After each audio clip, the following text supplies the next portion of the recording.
NASCAR is one of the only sports out there where at a sudden instant your race or your entire season could be over in a flash. When competing for his second championship, entering Charlotte Motor Speedway, the points leader Tony Stewart was en route to a great day. He was currently leading the race when all of a sudden his right rear tire blew and his race changed in a sudden instant. Yeah, the air pressure gauge on the right rear tire, it was losing air. Stewart. Tony Stewart into the wall. Cuts a right rear tire. He blew a right rear tire going into turn 3. The championship leader has brought out the caution at Charlotte. He's going in the corner and Wally just minding his business. Yep, you'll watch the car here. It'll just go sideways, and he feels it, but the right rear is down at this point. Name a worse pair than Hendrick Motorsports and Michigan International Speedway. I feel like they've always had problems in the past and not claiming the checkered flag, or when they do, 3 of their 4 drivers crash out. In 2013, Casey Kane was leading when his tire blew and he went hard into the outside wall, causing a massive impact. Casey Kane's day was over. I feel like that was when they needed to win. Around goes the 9. Chase Elliott hard into the wall. The back of the car's gone. Wow. Looking to claim his first ever spot in the championship 4, Chase Elliott was en route to do that at Phoenix in 2019. He had to stay up front and potentially win the race. He was running in second place, having a great day, when again a right rear tire exploded, ending his championship hopes in 2019. 2 and 3 wide behind. Further back, Jimmy Johnson. 3 wide to the inside. Johnson goes around hard into the wall. Kurt Busch is there. Paul Menard is involved. Others are trying to avoid Jimmy Johnson, whose playoff hopes have just ended. They're 3 wide right there. And I don't know, Jimmy just doesn't think he had enough room down here. His teammate very tight on his door. That was the Byron car, but... Speaking of championship hopes, usually when you speak of Jimmy Johnson, you think champion. Well, in his later years, it was far from that. Jimmy Johnson had a hard time even making the playoffs. During the 2019 season, he was on the cusp of making the playoffs. He'd have a great day, and ultimately he did not after crashing himself in turn 2 in the final race before the playoffs. Circling back to Michigan, Jimmy Johnson had never won at Michigan. After already winning 5 championships in a row, it's crazy to think that there were still racetracks out there that Jimmy Johnson has not won at. He finally had his shot. In 2012, he took the lead with just a handful of laps to go. It was his time to finally claim the checkered flag at Michigan. But just as when all hope seemed to finally be there for him, where he would claim that checkered flag, his engine blew up. It would take Jimmy Johnson 2 more years to finally claim that ultimate win at Michigan. With rain looming in the area, drivers were racing very intensely. At any moment, rain can come and end that race at Darlington. Chase Elliott definitely had the dominant car that night, but Kyle Busch accidentally tried to clear himself behind Chase Elliott, sending Elliott hard into the inside wall, ending Elliott's day, and actually ending the entire field's day. Under the caution, the rain came, and Denny Hamlin won that race. Chase Elliott's team was very upset with Kyle Busch after the race.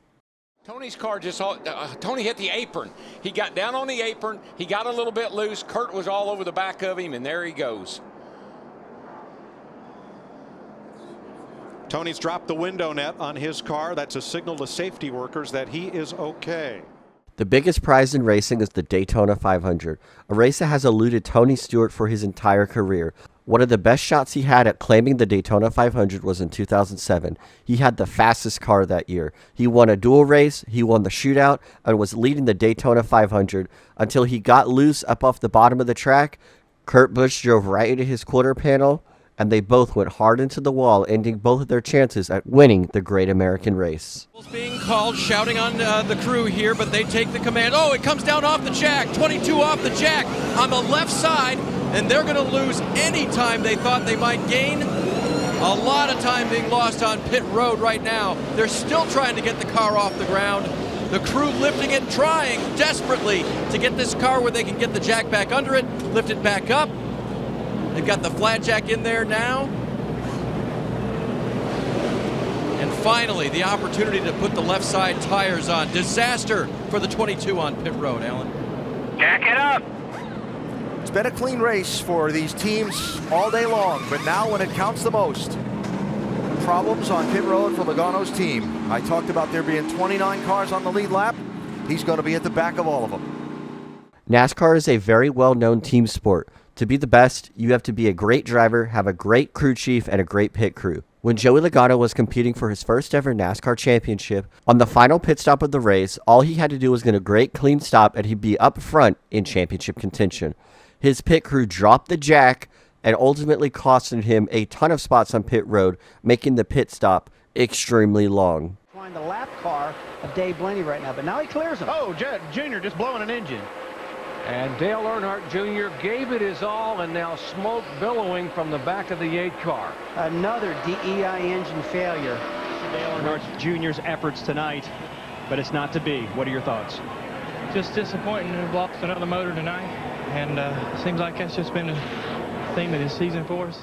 In his final year with DEI, all Dale Jr. wanted to do was get a victory and make the chase. Ultimately, he never got that victory. Entering the Richmond night race, the final race to make the chase, Dale Jr. was on the cusp of making it. He ended up blowing an engine, ending any shot he had at winning a championship for DEI. Bell got one from Busch, but it's going to be Reddick that'll get the fender out in front. Side by side into 2. They make contact. Reddick and Bell hard into the outside wall. Everybody races to their inside, and just a sledgehammer shot into the safer barrier as the front 2 crash. Kyle Busch slides and does the 78. They both go up into the wall through turn 1. Caution comes out.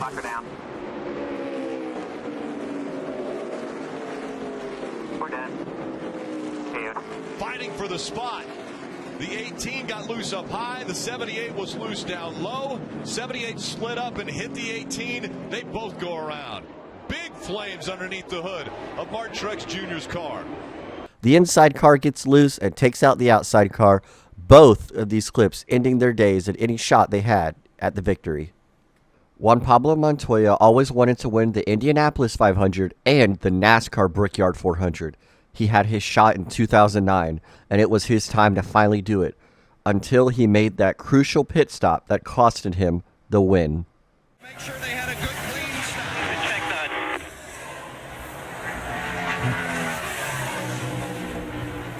42 car was too fast on pit road in 2 different segments. You know, I never badmouth NASCAR, but if they do this to me, I'm going to kill them. And we're hearing numbers that are just absolutely, just barely over the limit. They give him 5 miles an hour, and that puts it to 60 miles an hour, and he's just a couple of tenths over, but this is going to be devastating. So Montoya has to come. No way. I was on the green, had 3 green lights all the way from before, maybe 30 yards before the line. Thank you, NASCAR, for screwing my day. Man, this is heartbreaking. Relax.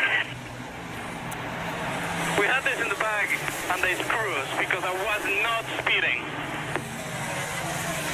Don't speed exiting. Get you out there, Tim.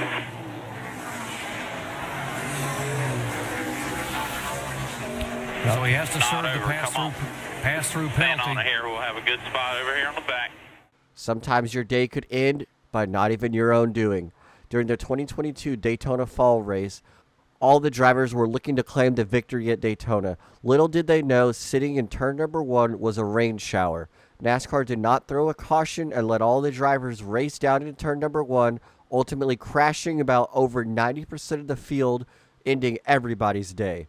What a horrible situation for NASCAR. Give it your all, they say, no matter what. Well, Jimmy Johnson sure did that. He unfortunately started blowing his engine with 2 laps to go. Jimmy Johnson did not give up until the engine let go. Jimmy Johnson sits it into turn number 3, 3 wide in one of the most iconic moves. Unfortunately, he crashed, though. The 48 still smoking. 3 wide for the lead as they enter turn 3. Brad Keselowski on the outside. Around goes the 48. The 48 blows up and into the wall it goes. The caution comes out again.